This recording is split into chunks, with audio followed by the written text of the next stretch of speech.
මතක තබා ගන්න ඔබේ වාහනය වතුරට වැටුණොත් ඔබට ජීවිතය බේරා ගැනීමට තිබෙන්නේ තප්පර 30ක් පමණයි. මෙවැනි අවස්ථාවල බොහෝ දෙනෙක්ට ජීවිතය අහිමි වුණේ පළමුව කළ යුතු දේ කුමක්ද යන්න ඔවුන් නොදැන සිටි නිසායි. මේ දවස්වල ලංකාවම ගිලී යන්න තරම් මහා වර්ෂාවක් ඇදහැලෙනවා. රථවාහන බොහොමයක් මේ වන විට ගංගාවල් වලට, ඇල මාර්ගවලට සහ ජලයෙන් පිරුණු මාර්ගවලට ගසාගෙන ගියා.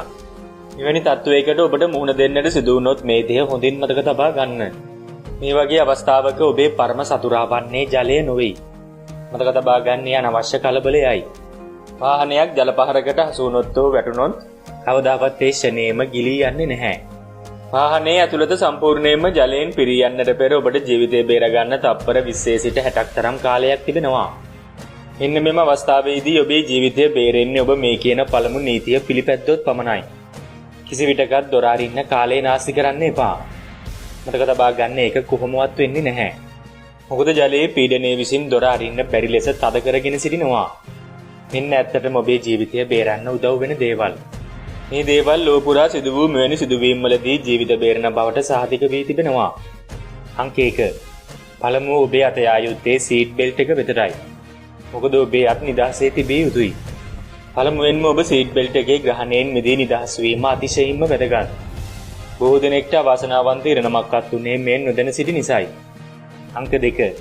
දොර නොවේයි, ජනෙල් විවර කරන්න. ජලය යටදී පවා කෙටි කාලයකට පවර් වින්ඩෝස් ක්‍රියා කරන බව ඔබ දැන සිටියාද? මතක තබා ගන්න ඔබේ පැන යාම විය යුත්තේ එම ස්ථානයෙන්. ජනේලයත් විවර වෙන්නේ නැත්නම් මතට අහු වෙන දුරකථනයක් වැනි දැඩි යමකින් ජනේලයට පහර දිය යුතුයි. වඩාත් වැදගත්ම දේ තමයි ඔබ මෙහිදී ඉලක්ක කළ යුත්තේ ජනේලයේ මැද නොවේ. ජනේලයේ කොනක් වැනි ස්ථානයක්. අංක 3. පළමුව කුඩා දරුවන්ව පිට කරන්න. මේ මොහොත වෙනකොටත් කුඩා දරුවන් මෝටර රථය තුල නම් මතක තබා ගන්න ඔබ මෝටර රථයෙන් පිට වෙන්නට පෙර කුඩා දරුවන්ව ජනේලයෙන් පිට කර යුතුයි. අංක 4. සම්පූර්ණයෙන්ම මෝටර රථය තුල ජලය පිරුණේ නම් පමණක් දොර ඇරගෙන පිට වෙන්න උත්සාහ ගන්න. මොකද මෝටර රථය තුලට ජලය සම්පූර්ණයෙන්ම වගේ පිරුණු විට ඇතුළත සහ පිටත පීඩනය සමතුලනය වී දොර පහසුවෙන්ම ඇරෙනවා. නමුත් ඒ ඔබ කළ යුතු වන්නේ වෙන විකල්ප නැත්නම් අවසාන තප්පරයේදී පමණයි. අංක 5. බුබුලු නැගින දිශාවට පිහිනා යන්න. අවාසනාවකට ගම් වතුර වගේ මඩ සහිත ජලයක ඔබට මතු පිට පෙනෙන්නේ නැහැ. මේ නිසා බුබුලු නැගින දිශාවට පිහිනා මතු පිට සොයා ගන්න පුළුවන්. මොකද බුබුලු සෑම විටම නැගින්නේ මතු පිට දෙසටයි.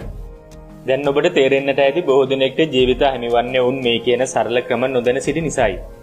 නමුත් දැන් කළ යුතු දේ ඔබ දන්නවා ඇති.